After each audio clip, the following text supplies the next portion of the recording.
It's one of the most memorable games in Southeastern Conference football history. Certainly one of the biggest ones for the Georgia Bulldogs in the 1990s. I'm going to tell you the story of the 1996 Georgia-Auburn game, why it mattered then, and why it even matters today as we get ready for Georgia and Auburn again. I'm recording this in 2021. You could be watching this in 2026, but there's no question that 1996 was just a phenomenal game. The first overtime game in the history of the Southeastern Conference was about as improbable as the way the game ended. This game had it all. It had a huge comeback. It had a improbable final second play. It had the teams going into overtime, and also had the game end on the final play of the game. And this is when you look back in the history of Georgia, this is one of those games that people dial up Larry Munson. And it had been a rough run for Georgia. They were 0-11-1 in the 3.5 seasons against ranked teams leading up to this game. So to say there wasn't much hope heading into it is probably one way to put it. The other was that Georgia was a 10-point dog. And they weren't really in the business of upsetting people back in the 90s, particularly the mid-90s. Everybody makes a big deal about the 90s at Georgia. They weren't as catastrophic as people try to make it out to be. They had a couple of top 10 finishes in the 90s. They just had a really bad season in 1990. They had a losing season in 1996, this year that we're talking about. So when you come into the year, Ray Goff had been let go at the end of the 1995 season. So here comes Jim Donnan, which was, I think, Georgia's third choice, certainly not their first, coming into the coaching search. They wind up with Jim Donnan, and the start of the season was not good. They opened the year with an inexplicable loss to Southern Mississippi. Like, it didn't make any sense at all. They couldn't score. They were turning the ball over left and right. Little did we know that was the way the team would be the bulk of the season. So a week later, they go to Columbia and lay a giant egg at Carolina. And they finally get going against Texas Tech, a team that it was not good at the time, and they needed a 2-point conversion to kind of solidify their win late in a monsoon. So they lose to Tennessee, they lose to Florida. They do what they're supposed to do against like Kentucky, Mississippi State, Vanderbilt, teams that were not good at the time. Not that Georgia was. And then they wind up in Auburn 2 weeks after losing to the Gators in Jacksonville by 40 points. This was not really, this was the outcome of the game. No way. People didn't think it. And particularly because Auburn got up 28-7. They were up 28-7 more than halfway through the second quarter. I mean, the game looked like a blowout, frankly. And, people remember this game because of Uga attacking Robert Baker, who was the running back or wide receiver, one of the two, that scared Uga over in the corner because Uga didn't see him. He turns around and nearly bites him in the crotch, which is, something else. Well, sort of the pivotal moment of this game, of many, but really, I don't think the game changes unless this happens. Damian Craig, who was Auburn's quarterback, phenomenal athlete playing quarterback back there, very good quarterback, basically, fumbles the ball.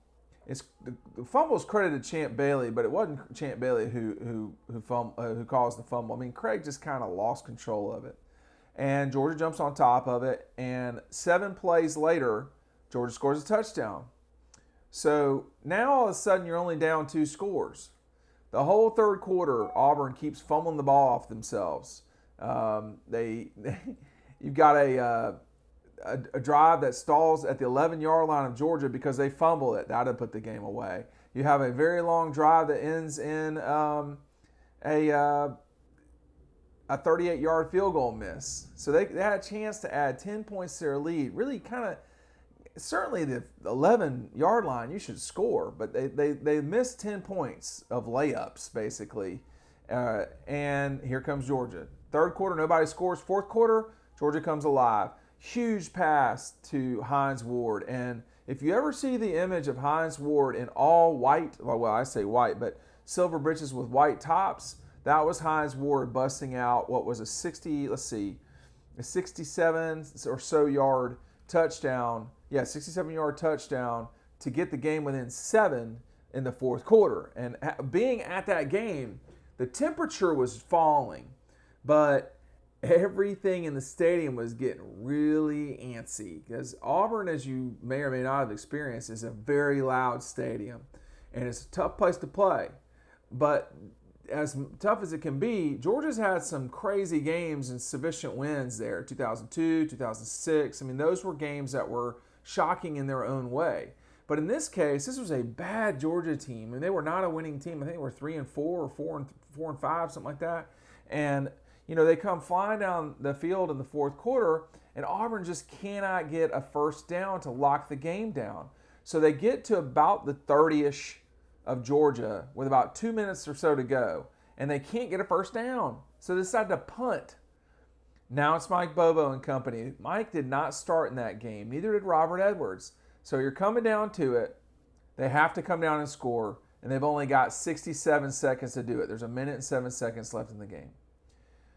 First pass, incompletion. Then he starts ripping off passes, Mike, if you can believe me saying that Mike Bobo ripped off passes. He completes passes, first to Juan Daniels, then to Heinz, then to Robert Edwards, then to Matt Dixon, and suddenly they're at midfield. Corey Allen then for 13 yards. All of a sudden they're at the 37, and then Mike goes to Heinz Ward, 15 yards. They're at the 22.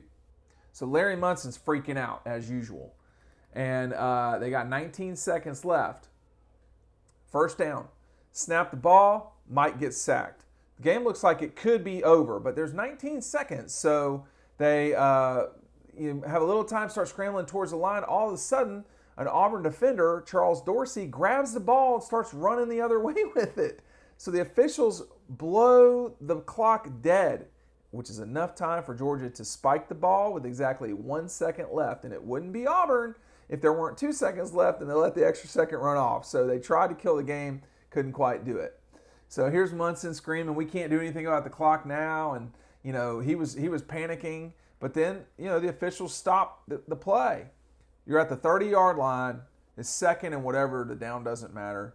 This time, Mike's not going to get sacked. He runs backwards 11 yards after back-to-back timeouts. Georgia called one, I think, and then that might have been overtime. But the officials kill the play, kill the clock. So Mike's got to get up there immediately after they spike the ball. So now, it's a third down. So Mike gets up there. The ball's at the 30. He sprints back. Now, Mike Bobo is not a sprinter, but he sprints back as fast as he can to about the 40 or 41-yard line and unleashes the ball down to Corey Allen, who fights off pass interference, catches the ball, and wrestles his way into the end zone for a touchdown. Larry Munson's about to go to the hospital at this stage, screaming, "Touchdown, touch on the goal line." So Robert Edwards comes to get Corey Allen, and there's Dixon's hugging him, and you can see in the background of the CBS camera, Mike's celebrating with his fingers up like this. Here comes Kirby Smart in the background running and jumping down on the sideline. So everybody was into it. When I asked Kirby about it, he said it was a big-time comeback of epic proportions. So we head into overtime. First overtime ever in SEC history, and the cameras for the that are watching Larry Munson for the game got Vince Dooley in the background, who is totally panicking. The game was crazy, okay? And by now, the one thing that I recall is that the temperature at the kickoff was 55, and it has gone downhill. It gotten colder, much colder. So hitting the overtime, it is the Robert Edwards show featuring Mike Bobo.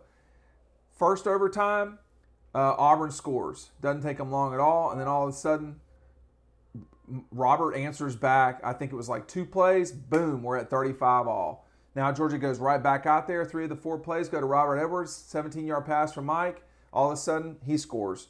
Auburn scores in 3 plays. It's 42 all. Then Damian Craig takes over 3 of Auburn's 4 plays in the third overtime to give them the lead. They're up 49-42. Then Robert comes in, gets a pass from Mike for 4 yards, and then he goes 12 yards, run, 9-yard touchdown. They could not stop Robert Edwards. And this was a Robert Edwards who did not start in this game because he was loose with the football most of the season, but against the Gators. And then, they wanted to send a message to him, and I think the message was received. So you're at 49 all, and here's Munson. We're trying to save ourselves again. Georgia rolls right back out there with the offense. Robert Edwards for 8, Robert for 1. Then Mike sneaks the ball back to Robert Edwards. 9 yards, 3 yards, 2. Get within a yard of the end zone. Here comes Torrin Kersey for a touchdown. That's the last time Georgia's offense would be on the field unless they were celebrating. And, 46-49, the game was away from where I was sitting. And Kirby told me that, he says, you'd never think you were going to stop going out there, talking about overtime. I didn't think anyone was ever going to stop anybody. Well, this, of course, is the penultimate moment, which is that Auburn doesn't score in this stanza, I think, as you know. But there are a lot of Georgia folks that were, couldn't believe they were in the position they were, including Vince Dooley. I mean, Vince, most of the game when you can see him behind Munson, he's sitting down. But at this point, the whole stadium's standing up, and Vince is pacing around doing his thing, hands in his pockets, hands on his knees. First down, Auburn, incompletion. Second down, they get 7 yards from Damian Craig. Third down, incompletion because they had rolled him to the right, nothing was there. So your fourth down, timeout Auburn. They come to the line, timeout Georgia. So Munson, of course, is going nuts. What are they going to do for 3 yards? This is a large play coming. All this, that, and the other. He says it must be close to tomorrow morning. And the final play of the game is Georgia's head coach, Kirby Smart, comes flying around the left-hand side. He gets blocked. He's way up the field. He cannot make a play. But what he was doing was he and Brandon Tolbert both were pushing up the field, so there was really nowhere for Craig to escape on the right-hand side. The other problem was that Auburn starts shifting their line because they're trying to protect Damian Craig, who this was a run-pass option before that was really a thing. And because of Tolbert and Kirby, there's space. Here comes Jason Ferguson. Now, if you don't know who Jason Ferguson is, he was a really good player at a time at Georgia where they were not really good. And he went on to have a long career in the NFL. And he comes running through, boom. He gets a hold of Damian Craig. Damian Craig stretches the ball out. He's probably 4 yards short, 3 yards short. Georgia upset Auburn. It was one of the wildest games we've seen. And Georgia and Auburn have had some wild games. 2006, 2002, 2013 for sure. They're good at that. But this game was one of the wildest games in the history of the two schools and in the history of the league. I just want to review a few guys at Georgia and what they did that day. Heinz Ward, who at the time I'm recording this is somehow not in the NFL Hall of Fame. He's a Super Bowl MVP. He had 8 rushes for 46 yards, 9 catches for 175 yards, and a touchdown. Robert Edwards, first-round draft pick. He completely dominates overtime. He has 72 yards and 3 touchdowns in the game. Corey Allen, who no one talks about, but makes the game-winning pushing forward play. 5 catches, 86-yard, and the 30-yard touchdown. This was one of Kirby Smart was going to skip past Kirby. He had 5 tackles. He played fine. But Mike Bobo had a career night. 21 of 37 for 360 yards and 2 touchdowns. It was one of the best games in the SEC. If you want to read a little bit more about it, you can click below. I've got even longer article about it. We'll see you on the site.